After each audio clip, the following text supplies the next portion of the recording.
आज हम लोग एक्सरसाइज 12.3 के क्वेश्चन नंबर 13 और क्वेश्चन नंबर 14 के सॉल्यूशन को जानेंगे।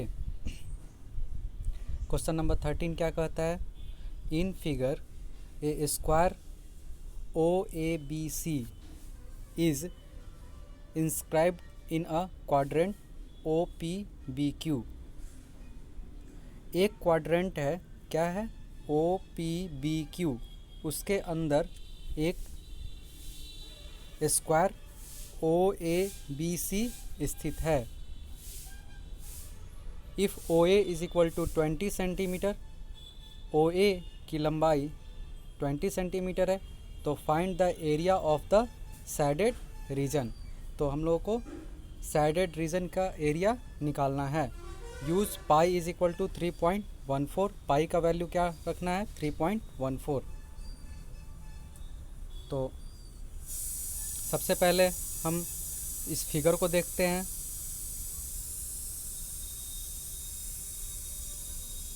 यह क्या है? O P B Q. ये क्या हो गया? क्वाड्रेंट हो गया। और ओ ए बी सी ये क्या हो गया? ये स्क्वायर हो गया। हम लोग जानते हैं स्क्वायर का सभी साइड बराबर होता है। तो O A is equal to कितना दिया हुआ है क्वेश्चन में? O A is equal to 20 centimetre. O A is equal to 20 centimetre, तो ए बी भी 20 हो जाएगा, बी सी भी 20 हो जाएगा, और ये भी ओ सी भी 20 हो जाएगा, क्योंकि स्क्वायर का चारों साइड बराबर होता है। इसका सॉल्यूशन देखते हैं। O A B C is a square such that its side O A is equal to 20 centimetre. यह क्वेश्चन में दिया हुआ है।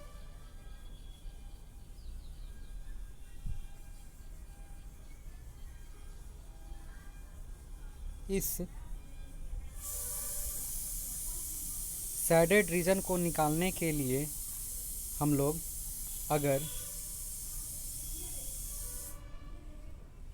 एरिया ऑफ द क्वाड्रेंट में से एरिया ऑफ द स्क्वायर को माइनस कर दें तो यह सैडेड रीजन निकल जाएगा।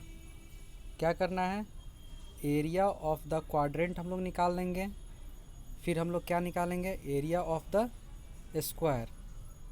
ये दोनों निकाल लेंगे। तो एरिया ऑफ द क्वाड्रेंट में से एरिया ऑफ द स्क्वायर को माइनस कर देंगे तो ये सैडेड रीजन निकल जाएगा। यहाँ देखिए ओ A is equal to 20 centimetre दिया हुआ है। तो पहले एरिया ऑफ द क्वाड्रेंट निकालने के लिए हमें किस चीज़ की ज़रूरत होगी? रेडियस की ज़रूरत होगी। यानी रेडियस क्या हो गया? O B. तो यहाँ से ओ बी एक लाइन खींच दिए तो यहाँ पर क्या हो गया? 90 डिग्री हो गया। तो पाइथागोरस थ्योरम से क्या हो जाएगा? ओ बी का square is equal to O A का स्क्वायर प्लस ए बी का स्क्वायर। यहाँ ए पर 90 डिग्री क्यों हो रहा है? क्योंकि यह स्क्वायर है। स्क्वायर का साइड क्या होता है? परपेंडिकुलर होता है। तो ओ बी हमें निकालना है। तो ओ बी का square is equal to O A दिया हुआ है क्वेश्चन में 20 का स्क्वायर, और ए बी भी क्या हो जाएगा? 20 हो जाएगा, क्योंकि साइड ऑफ द स्क्वायर है। तो 20 का स्क्वायर करेंगे तो क्या हो गया? 400। फिर 20 का स्क्वायर किए तो क्या हो गया? 400 इज इक्वल टू 800। तो O B is equal to क्या हो जाएगा? अंडर रूट 800, क्योंकि स्क्वायर हटेगा तो इधर अंडर रूट हो जाएगा, इज इक्वल टू 20√2। तो रेडियस क्या निकल गया? यानी ओ बी क्या निकल गया? 20√2 centimetre. Now area of the quadrant O P B Q, हमें क्या निकालना है? एरिया ऑफ द क्वाड्रेंट निकाल रहे हैं, ओ पी बी क्यू ये निकाल रहे हैं। तो क्या होगा? 1/4 इंटू पाई आर स्क्वायर, क्योंकि क्वाड्रेंट है तो 1/4 इंटू पाई आर स्क्वायर हो जाएगा। तो 1/4 क्वाड्रेंट का अर्थ ही होता है 1/4, तो 1/4 इंटू पाई आर स्क्वायर, तो 1/4 इंटू 3.14, तो पॉइंट हटा तो बाई 100 इंटू आर कितना हम लोग अभी निकाले हैं 20√2, तो 20√2 का होल स्क्वायर। इसे हम लोग कैलकुलेट किए तो क्या आ गया 314 इंटू 2, तो क्या हो गया 628 सेंटीमीटर स्क्वायर। यह क्या निकल गया area of the quadrant OPBQ, ये निकल गया। अब हमें क्या निकालना है एरिया ऑफ द स्क्वायर। तो एरिया ऑफ द स्क्वायर क्या हो जाएगा, साइड स्क्वायर का क्या है 20 है, तो 20 into 20 is equal to 400 centimetre square. इसलिए एरिया ऑफ साइडेड रीजन निकालने के लिए क्या करेंगे area of the quadrant minus area of the square. तो क्वाड्रेंट कितना निकाले हैं 628 minus area of the square क्या निकाले हैं 400, तो क्या हो गया यहाँ देखिए 228 सेंटीमीटर स्क्वायर। ये इसका आंसर हो गया। नेक्स्ट क्वेश्चन देखते हैं 14। क्या कह रहा है AB and CD are respectively arcs of 2 concentric circles of radii 21 centimetre and 7 centimetre and centre O। यह फिगर को देखिए AB एंड CD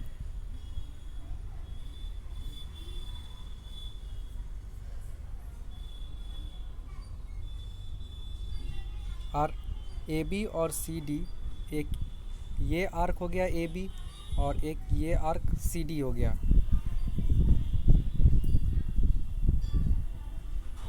AB और CD दो आर्क है जिसका रेडियस क्या है AB का रेडियस 21 सेंटीमीटर है और बड़े वाले आर्क का AB आर्क के लिए रेडियस 21 सेंटीमीटर हो गया और छोटे आर्क CD वाले के लिए रेडियस क्या हो गया 7 सेंटीमीटर यहाँ लिखा हुआ है। और सेंटर यहाँ O है, नीचे छूट गया है, सेंटर O हो जाएगा। If angle AOB is equal to 30 degree, angle AOB is equal to यहाँ पर क्या बन रहा है 30 डिग्री, तो find the area of shaded region. तो हमें सैडेड रीजन का एरिया निकालना है। तो पहले फिगर को समझिए, एक बड़ा वाला आर्क क्या हो गया AB हो गया, एक छोटा आर्क CD हो गया। बड़े वाले आर्क के लिए रेडियस क्या है 21 सेंटीमीटर, छोटे वाले आर्क के लिए रेडियस क्या है 7 सेंटीमीटर और नीचे वाला जो पॉइंट है वो O है। और यहाँ एंगल कितना बन रहा है सेंट्रल एंगल 30 डिग्री। तो ये साइडेड रीजन निकालने के लिए अगर हम लोग area of the sector OAB में से area of the sector COD को माइनस कर दे, नीचे O है यह लिखना छूट गया है, तो यह क्या निकल जाएगा साइडेड रीजन। फिर से बताते हैं, अगर AOB area of sector AOB में से एरिया ऑफ सेक्टर COD को माइनस कर दे तो यह साइडेड रीजन निकल जाएगा। तो सेंट्रल सेक्टर एंगल कितना दिया हुआ है 30 डिग्री। तो पहले बड़े वाले आर्क के लिए देखते हैं area of the sector OAB, यहाँ नीचे क्या है O है, तो क्या होता है θ/360 इंटू पाई आर स्क्वायर। तो थीटा कितना दिया हुआ है central angle 30 degree by 360 into पाई का वैल्यू 22/7 इंटू आर, बड़े वाले आर्क का आर्क के लिए रेडियस कितना है 21 सेंटीमीटर, तो 21 इंटू 21, इसे कैलकुलेट किए तो क्या आया 11 इंटू 21/2 सेंटीमीटर स्क्वायर। मल्टीप्लाई करने पर क्या हुआ 231/2 सेंटीमीटर स्क्वायर। यह क्या निकल गया, बड़े वाले आर्क का area of the sector O A B निकल गया। अब अगेन रेडियस, अब छोटे वाले स्मॉल सर्कल के लिए रेडियस क्या दिया हुआ है, यहाँ देखिए फिगर में 7 सेंटीमीटर।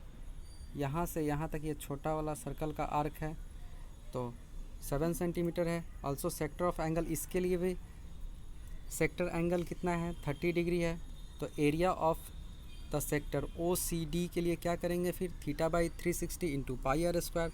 तो थीटा क्या हो गया, 30 डिग्री बाई 360 इंटू पाई का वैल्यू 22/7। आर इसके लिए क्या है, 7 है।